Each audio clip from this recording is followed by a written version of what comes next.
When I first realized I was gay, a lot of people said to me, you shouldn't call yourself gay. You should say that you struggle with same sex attractions, as if I were a straight person who just wasn't very good at being straight because of these weird attractions. Even today, people will sometimes ask me, why is it important to have a label like gay, or bi, or ace, or trans? Why do we need labels at all? To answer that question, let's turn to the famous fairy tale author Hans Christian Andersen. Evidence suggests that Andersen was probably bisexual. If he'd grown up in today's world, there's a good chance he would have at least identified as part of the LGBTQ community. But in his day, identifying as gay or bi simply wasn't an option. Those labels didn't exist. Andersen was single his whole life, and his own experience of difference and loneliness is reflected in his stories. He wrote The Little Mermaid, for instance, around the time that he learned a man he loved was going to marry a woman. That explains why, in his version of the story, the mermaid's prince marries someone else, and the heartbroken mermaid dissolves into foam. But if you want to understand why labels are so important for some people, including but not limited to many LGBTQ people, look no further than another Andersen story, The Ugly Duckling. You've probably heard some version of The Ugly Duckling before, but there's a good chance you've never heard the original version. And even if you have, there's an important aspect to this story that you might never have noticed. So let me read you an abridged version of the original story, and as you listen, imagine the ugly duckling as an LGBTQ child, and pay attention to the significance of labels in this story. At the end, I'll offer a few thoughts on what it all means.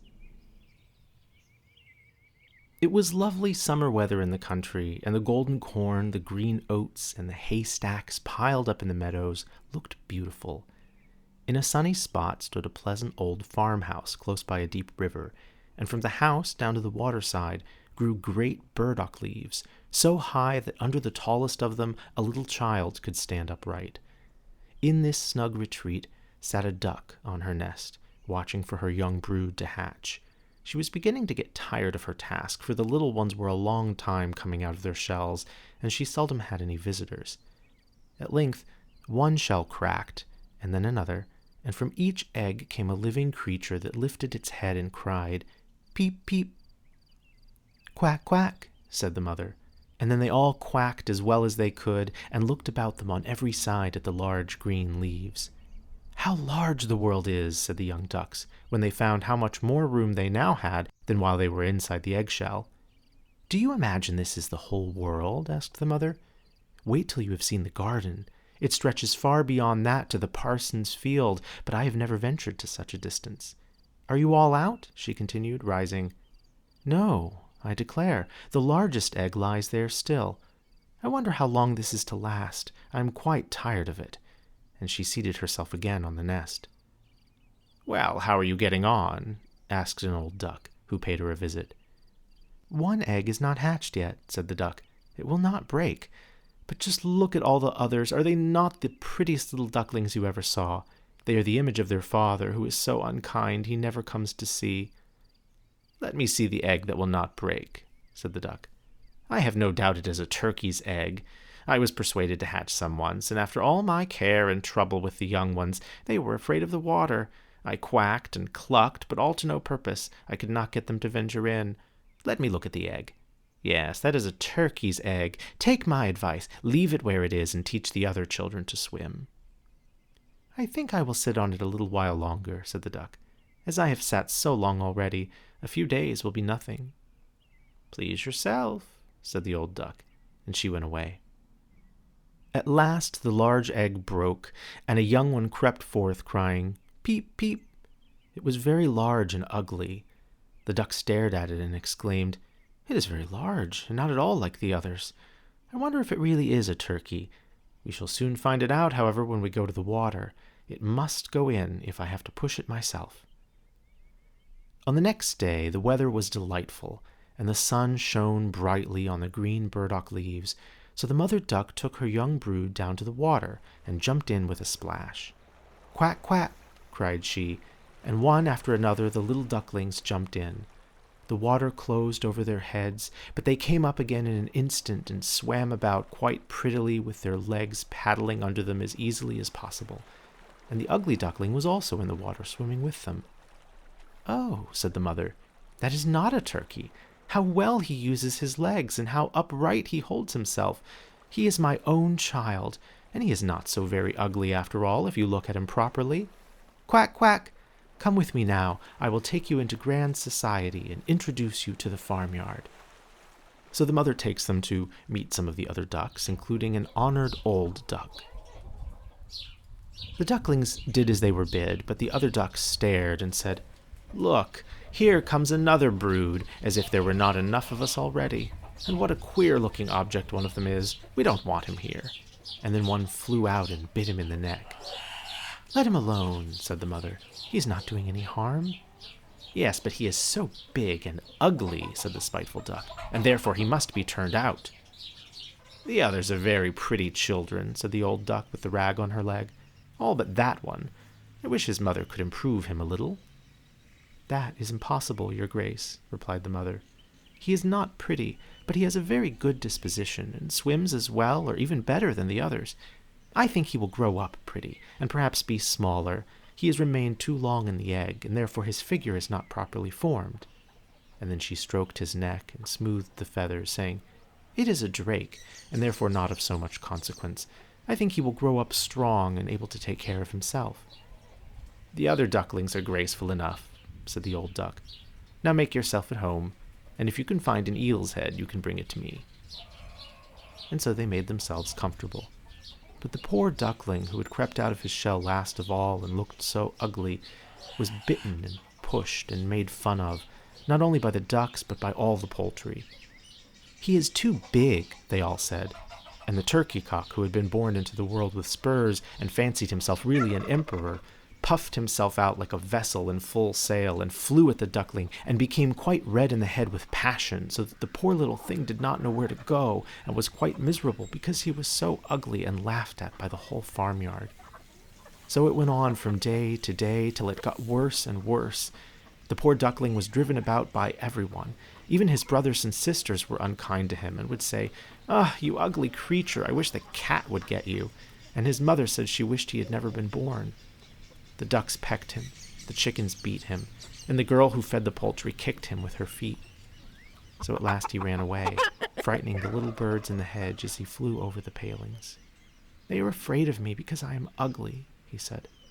So he closed his eyes and flew still farther until he came out on a large moor inhabited by wild ducks. Here he remained the whole night, feeling very tired and sorrowful. In the morning, when the wild ducks rose in the air, they stared at their new comrade. "What sort of a duck are you?" they all said, coming round him. He bowed to them and was as polite as he could be, but he did not reply to their question. "You are exceedingly ugly," said the wild ducks, "but that will not matter if you do not want to marry one of our family." Poor thing, he had no thoughts of marriage.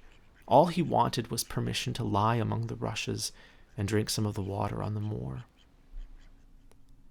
So at this point the duck meets some wild geese who are killed in front of his eyes by hunters.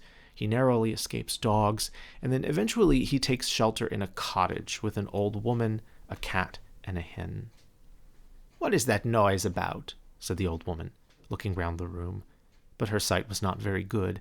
Therefore, when she saw the duckling, she thought it must be a fat duck that had strayed from home. "Oh, what a prize!" she exclaimed. "I hope it is not a drake, for then I shall have some duck's eggs. I must wait and see." So the duckling was allowed to remain on trial for 3 weeks, but there were no eggs. Now the tomcat was the master of the house, and the hen was mistress, and they always said, "We and the world," for they believed themselves to be half the world, and the better half, too. The duckling thought that others might hold a different opinion on the subject, but the hen would not listen to such doubts. "Can you lay eggs?" she asked. "No." "Then have the goodness to hold your tongue." "Can you raise your back, or purr, or throw out sparks?" said the tomcat. "No." "Then you have no right to express an opinion when sensible people are speaking." So the duckling sat in a corner, feeling very low-spirited, till the sunshine and the fresh air came into the room through the open door, and then he began to feel such a great longing for a swim on the water that he could not help telling the hen. "What an absurd idea," said the hen. "You have nothing else to do, therefore you have foolish fancies. If you could purr or lay eggs, they would pass away. "But it is so delightful to swim about on the water," said the duckling, "and so refreshing to feel it close over your head when you dive down to the bottom." "Delightful indeed," said the hen. "Why, you must be crazy. Ask the cat. He is the cleverest animal I know. Ask him how he would like to swim about on the water, or to dive under it, for I will not speak of my own opinion. Ask our mistress, the old woman. There is no one in the world more clever than she is. Do you think she would like to swim, or to let the water close over her head?" "You don't understand me," said the duckling. "We don't understand you? Who can understand you, I wonder? Do you consider yourself more clever than the cat, or the old woman? I will say nothing of myself. Don't imagine such nonsense, child, and thank your good fortune that you have been received here. Are you not in a warm room, and in society from which you may learn something? But you are a chatterer, and your company is not very agreeable. Believe me, I speak only for your own good. I may tell you unpleasant truths, but that is a proof of my friendship. I advise you, therefore, to lay eggs and learn to purr as quickly as possible." "I believe I must go out into the world again," said the duckling. "Yes, do," said the hen.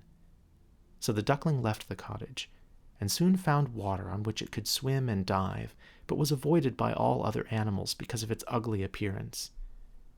Autumn came, and the leaves in the forest turned to orange and gold. Then, as winter approached, the wind caught them as they fell and whirled them in the cold air. The clouds, heavy with hail and snowflakes, hung low in the sky, and the ravens stood on the ferns, crying, "Croak, croak." It made one shiver with cold to look at him. All this was very sad for the poor little duckling. One evening, just as the sun set amid radiant clouds, there came a large flock of beautiful birds out of the bushes. The duckling had never seen any like them before. They were swans, and they curved their graceful necks while their soft plumage shone with dazzling whiteness. They uttered a singular cry as they spread their glorious wings and flew away from those cold regions to warmer countries across the sea. As they mounted higher and higher in the air, the ugly little duckling felt quite a strange sensation as he watched them. He whirled himself in the water like a wheel, stretched out his neck towards them, and uttered a cry so strange that it frightened himself. Could he ever forget those beautiful, happy birds? And when at last they were out of his sight, he dived under the water and rose again, almost beside himself with excitement. He knew not the names of these birds, nor where they had flown, but he felt towards them as he had never felt for any other bird in the world. But he doesn't go with the swans, and when the water eventually freezes up, he very nearly freezes to death. And the story ends with this. It would be very sad were I to relate all the misery and privations which the poor little duckling endured during the hard winter. But when it had passed, he found himself lying one morning in a moor amongst the rushes. He felt the warm sun shining, and heard the lark singing, and saw that all around was beautiful spring. Then the young bird felt that his wings were strong as he flapped them against his sides and rose high into the air. They bore him onwards until he found himself in a large garden before he well knew how it had happened. From a thicket close by came 3 beautiful white swans, rustling their feathers and swimming lightly over the smooth water. The duckling remembered the lovely birds and felt more strangely unhappy than ever. "I will fly to these royal birds," he exclaimed, "and they will kill me because I am so ugly and dare to approach them. But it does not matter. Better be killed by them than pecked by the ducks, beaten by the hens, pushed about by the maiden who feeds the poultry, or starved with hunger in the winter." Then he flew to the water and swam towards the beautiful swans. The moment they espied the stranger, they rushed to meet him with outstretched wings. "Kill me," said the poor bird, and he bent his head down to the surface of the water and awaited death. But what did he see in the clear stream below?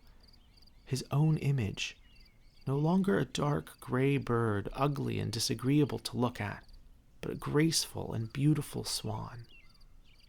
So he finds acceptance with this new community, and his final words in the story are, "I never dreamed of such happiness as this, while I was an ugly duckling." So did you notice the importance of labels in the story. When I was a kid, I only heard this as a tale for late bloomers. Something like, hey, maybe you're ugly or unpopular now as a kid, but when you're an adult, you might become a beautiful swan everyone looks up to. And sure, that's a piece of it. But there's a deeper level here. This isn't just a story about growing up, it's a story about finding a place to belong.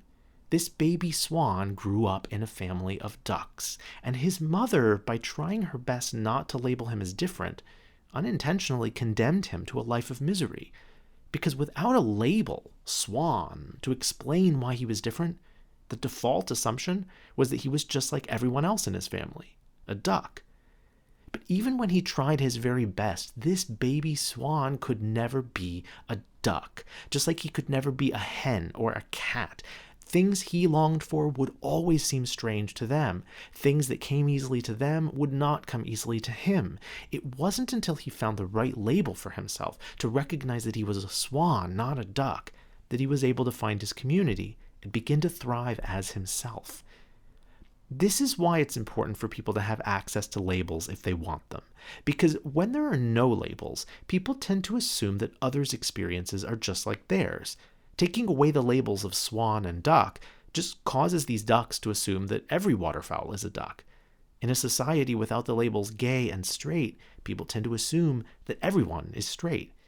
As a young man, I felt horrible about myself all the time because I was really bad at being straight, and I didn't know why I was so different from all the straight people around me. It wasn't until I found that label gay that I could say, oh, there are other people like me, and could start learning what it meant to be a good gay person instead of a terrible straight person. That's why it's so important for someone to be able to say, oh, I'm autistic. Oh, I'm transgender. Oh, I'm a swan.